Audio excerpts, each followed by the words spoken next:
आचार्य भगवान गुरुवर विशुद्ध सागर जी महाराज की जय।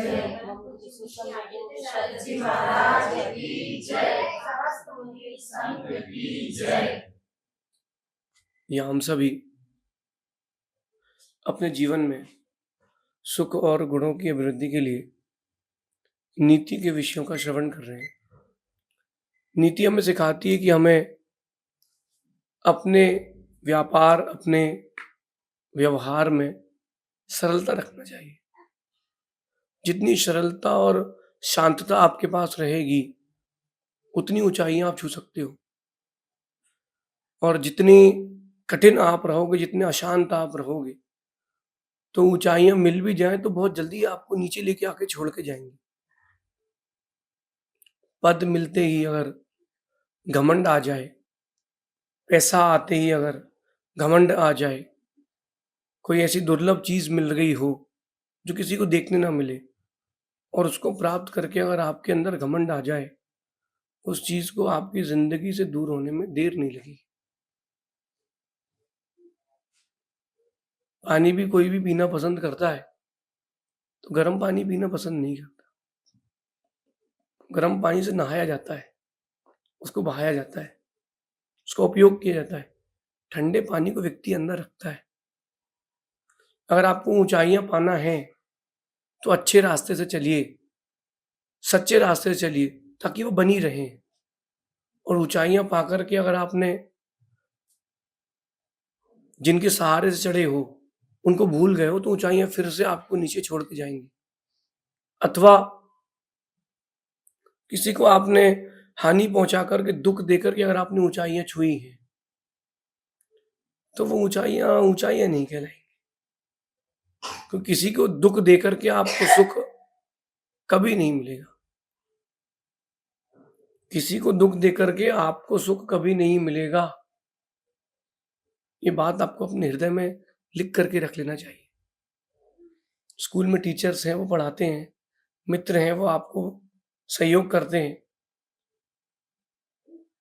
एक लड़की ने टॉप किया, लेकिन उसने किस तरीके से टॉप किया वो हम बताते हैं आपको। मतलब हमारे अनुभव का एक दृश्य था कि जब उसने सारे दोस्तों को पढ़ाया, तो उसने क्या पढ़ाया? वो पढ़ाया जो नहीं आना था, और जो आना था वो गलत पढ़ाया, ताकि ये लोग टॉप ना कर पाए। हुआ वही जो उसने चाहा था, लेकिन हुआ कुछ और। लोग तो फेल होना था वो हो गए, जैसे तैसे उन्होंने फेल होने से अपने आप को बचा लिया। टॉप तो उसी ने किया, लेकिन वो टॉप में रहने के बाद अकेली रह गई। और जब उसके जीवन में तकलीफ आई, तो पैसा, माता पिता, कोई काम नहीं आया। काम आते थे दोस्त, वो थे नहीं, वो अकेले रह गई। फिर जब वो वहां से गिरी, तो सांप सीढ़ी का खेल हो गया, सीधा आके जीरो। आज की नीति इसी विषय पर है कि वो ऊंचाइयां, वो बुलंदियां, वो ऊंचाइयां, वो बुलंदियां किसी काम की नहीं है जो अपनों को और छोटों को रौंद कर आप हासिल करते हो। व्यापार है तो छोटे भाई की दुकान कम चले, मेरी ज्यादा चले। इंडियंस के साथ एक बहुत बड़ी कमी है। आप देखना कि हर बिजनेस की दुकानें आजू बाजू में दो मिलेंगी आपको। कपड़े की दुकान होगी तो दो, और कहीं ना कहीं खोजना है तो मित्र होगा, पड़ोसी होगा, भाई होगा, रिश्तेदार होगा, वही निकलेगा। क्यों? अरे उसकी चल रही है, अपन भी दुकान खोल लेते हैं। ये आपकी बहुत छोटी सोच है कि उसकी दुकान के ग्राहक उसकी दुकान पे ग्राहक ना जाएं, अपनी दुकान पे ही ग्राहक आए। तुम ऊंचाइयां प्राप्त करना चाहते हो, बुलंदियां प्राप्त करना चाहते हो, तो अपनों को, छोटों को साथ में लेके चलो, उनको रौंद के मत चलो। मेरा ये मानना है कि जो अपनों को, छोटों को रौंद करके तुमने ऊंचाइयां पाई हैं, तुम अगर किसी अपने को गिरा करके ऊंचे उठे हो, तो तुम उठकर भी गिरे हुए ही हो। तुम उठ करके भी गिरे हुए ही हो। क्यों? क्योंकि तुम्हारे पास इंसानियत नहीं है, ह्यूमैनिटी नहीं है ना। बात ध्यान रखना कि पैसे बड़ी बात नहीं है, अपनों का साथ में रहना ही बहुत बड़ी बात। क्योंकि जब मुसीबत आती है ना, तो पैसा ही काम नहीं आता, अपने काम आते। अपने काम आते। बुलंदियां, ऊंचाइयां हर किसी को पसंद है, लेकिन कभी मौका मिले, आप अपने आप में सोचना, कभी मौका मिला हो कि आपके किसी रिश्तेदार ने कहा हो कि मुझे यार एक अच्छा-सा प्लॉट चाहिए तेरी कॉलोनी में। अपन ने ढूँढ करके उसको दे दिया और उसमें कमीशन खा लिया हो। सोचना एक बार, देखना कभी।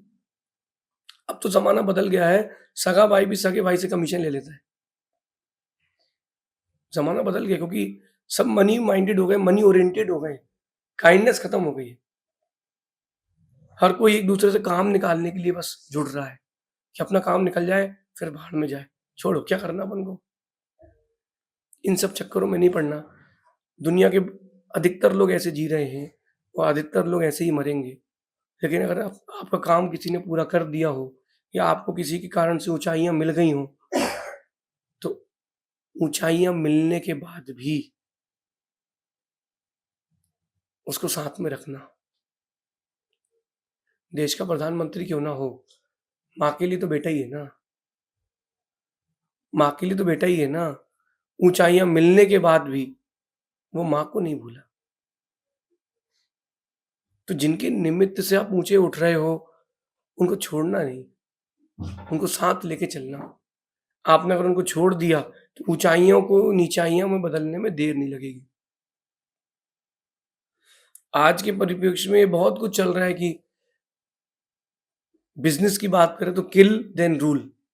ये आज के परिप्रेक्ष्य में बहुत ज़्यादा चल रहा है कि पड़ोस के जो दुकानदार है उसको पहले खत्म कर दो, फिर अपना व्यापार रूल करेंगे। एक व्यापारी की मैंने घटना देखी, वो जो तेल की टीन आती है उसका उसका व्यापार था, तेल की टीन का खाली। अब उसके पड़ोसी ने भी वही दुकान खोल ली। तो उसने सोचा कि इसको खत्म करेंगे फिर अपन रूल करेंगे। तो उसने क्या किया कि 3-4 ग्राहक भेजे उसके यहाँ कि भैया टीन के डिब्बे चाहिए। उसके यहाँ 10-20 थे। बोले भैया 200-300 चाहिए। कितने के दोगे? उसने कहा इतने के देंगे। बिज़नेस की डील हो गई। ऐसे उसको टीन के डिब्बे के ऑर्डर दिए। कितने? 3000। उस समय की बात है जब ₹100 की भी कीमत थी और सबने कुछ-कुछ एडवांस दे करके वो टीन के डिब्बे बुक कर लिए। 5 लाख का उसके यहाँ मान लीजिए कि सामान रख गया और एडवांस पहुँचे ₹20,000। एडवांस पहुँचे ₹30,000। अब क्या हुआ? अब क्या हुआ? वो एडवांस तो डूब जाए तो डूब जाए, उन लोगों ने माल नहीं उठाया। वो आदमी डूब गया। फिर उससे उसने वही सामान अपने पड़ोसी से उससे आधे में लिया। वो तो कहीं न कहीं कवर अप करेगा। अब आप देखो, तुमने ऊँचाइयाँ तो पा ली, लेकिन जो तुमने उसके साथ हाय पाई है, बददुआएँ तुम्हें मिली हैं, वो कहाँ जाएँगी? वो तुम्हारे साथ चलेंगी। ऊँचाइयाँ झूठ के साथ सहारे अगर आपने इकट्ठी कर ली हैं, टिकेगी नहीं। झूठ के महल टिकते नहीं हैं, ढह जाते हैं। सच्चाई के महल टिके रहते हैं, लंबे समय तक चलते हैं। राम ने ऊँचाइयाँ पाई हैं, लेकिन राम ने किसी को रौंद करके ऊँचाइयाँ नहीं पाई। राम ने किसी को कुचल करके ऊँचाइयाँ नहीं पाई। राम ने अपनी मेहनत से अपने हक की चीज़ पाई है। तो राम को अपन मानते हैं, लेकिन राम के जैसे व्यक्तित्व और गुणों को भी तो पाएँ, तब तो कुछ बात होगी। मेरा तो मानना है कि जैसे सूरज है, वो बहुत चमकता है। चमकता है? आप सबने सूरज की चमक देखी है? तो मेरा कहना है कि सूरज की तरह तो चमको, लेकिन किसी के जीवन में अंधेरा मत करना, उजाला ही करना। सूरज कभी किसी घर में अंधेरा नहीं करता, उजाला करता है, अंधेरे को दूर करता है। तो अगर आप ऊँचाइयों को छू रहे हो, तो अपनों को रौंद करके मत जाना, अपनों को साथ लेकर के जाना। एक इकोनॉमिस्ट ने कहा है कि एक बड़े व्यक्ति के पास इतना पैसा होता है कि उसका 1% भी वो अपने पूरे जीवन में खर्च नहीं कर सकता, अपने ऊपर। आप जितने लोग बैठे हो पैसे वाले हो, आप स्वयं में सोचना कि जितना पैसा आपके पास है, संपत्ति जो भी आपके पास है, उसका 1% जो है, वो पूरा आप अपने ऊपर खर्च नहीं कर पाओगे। फिर भी नई ऊँचाइयाँ, नई बुलंदियों के लिए दूसरों को रौंद करके क्यों ऊपर जाना? अपनों को भी तो लेके चलो। ऊँचे उठ गए और जिनके सहारे उठे, उनको धक्का देते गए। ये बंदर का खेल हो जाएगा, ये बंदर का खेल हो जाएगा। लोगों को लगता है ना कि माँ अपने बेटे से बहुत प्यार करती है, करती है, लेकिन हर माँ गाय की तरह नहीं होती ना, हर माँ गाय की तरह नहीं होती। एक एक्सपेरिमेंट किया गया और उसमें देखा गया कि बड़ी सी टंकी पानी की, बंदर का बच्चा और एक बंदर उसमें डाल दिए गए और ऊपर से बरसात आने लगी। पानी बढ़ता गया, बढ़ता गया, बढ़ता गया। तो उसने बंदर जो थी माँ, उसने अपने बच्चे को सिर पे रख लिया। लेकिन जब वो डूबने लगी, तो उसने बच्चे को नीचे किया और कूद के बाहर आ गई। उस माँ का जीना ना जीना बराबर है, क्योंकि उसने ऊँचाइयाँ तो पा ली, ज़िंदगी बचा ली, लेकिन अपने को रौंद के बचाई। अगर आप ऐसा कर रहे हो, तो आप उस बंदर की ही तरह हो, जो रौंद के ऊँचे उठ रहा है। ऐसे नहीं उठना। उठो तो ऐसे उठना कि लोग बोलें, हाँ, लेके चला है। जितने बड़े पदों को प्राप्त हुए लोग हैं और उन्होंने अपनी ऊँचाइयों को बना के रखा है, बुलंदियों को, वो सबको लेके चले हैं, इसलिए उन्होंने बना के चला है। रौंद के जो चला है, वो कभी कुछ नहीं कर पाए। इसलिए कह रहे हैं कि अगर आपने किसी को हर्ट किया है ना, तो आपको भी एक दिन हर्ट होना पड़ेगा। अच्छा, जो दूसरों को हर्ट करते हैं ना, उनके साथ बहुत सारी चीज़ें जुड़ती जाती हैं। जैसे अगर किसी आपने किसी को हर्ट किया, तो एक बार उसके साथ आपका जो कनेक्शन, उल्टा कनेक्शन बन गया है, वैर बन गया है, वो चलता रहेगा आगे-आगे। रावण का और राम का, लक्ष्मण का ये जो युद्ध हुआ है, ये इसी भाव का नहीं है, पिछले 10 भावों से चलते आ रहा था। भगवान पारसनाथ पर उपसर्ग हुआ, तो पिछले 10 भावों से चलता आ रहा था, 10 भावों में 6 भावों तक वो बैर ही बाँधा रहा। कहीं न कहीं वो पीछे लगा ही रहा। वो जो बैर एक बार बंध गया, लंबे समय तक चलता है, और कहीं उसकी जगह प्रीति बन गई तो, वो भी लंबे समय तक चलती है। रावण के साथ बैर था, तो रावण के साथ युद्ध हुआ और उसका वध हुआ, और हनुमान के साथ प्रीति थी, तो हनुमान ने साथ निभाया। आपको साथ निभाने वाले चाहिए हैं कि बैर बढ़ाने वाले चाहिए, वो अपने ऊपर है। आप किसी को हर्ट करके ऊपर उठ रहे हो, किसी को हार्म देकर के, किसी को तकलीफ देकर के ऊँचे उठ रहे हो, तो वो अगले में तुमको भी तकलीफ देगा। कर्मा रिटर्न्स, वो चक्कर चलता है। आज तुमको रास्ते में चींटी दिखी और तुमने पैर से मारी है, कल तुम भी चींटी बनोगे, वो भी तुमको पैर से मारेगा। दूसरों के काम आना अच्छी बात है, दूसरों से काम निकलवाना, काम निकालना, ये अच्छी बात नहीं। समझ में सबको सब आता है, कि कौन किसके साथ क्या व्यवहार कर रहा है।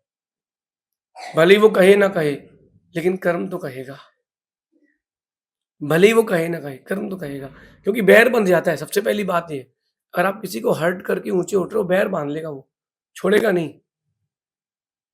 आप लोगों ने मकोड़े देखे हो, काले कलर की एक बड़ी सी चींटी आती है, उसको चींटा कहते हैं। अगर उसने कभी पकड़ लिया बैर के साथ, तो वो टूट जाता है, लेकिन वो छोड़ता नहीं। कहीं ऐसा बैर अपने साथ ना बंध जाए, इसका आप ध्यान रखना। दूसरी बात क्या होती है कि जब ऊँचाइयाँ मिल भी जाए ना, तो वर्तमान में वो चुभती है, कि क्योंकि व्यक्ति को तो पता है ना, तो वो सोचता है कि यार अपन ने इसको दुःख दिया था, अपन ने गलत किया था।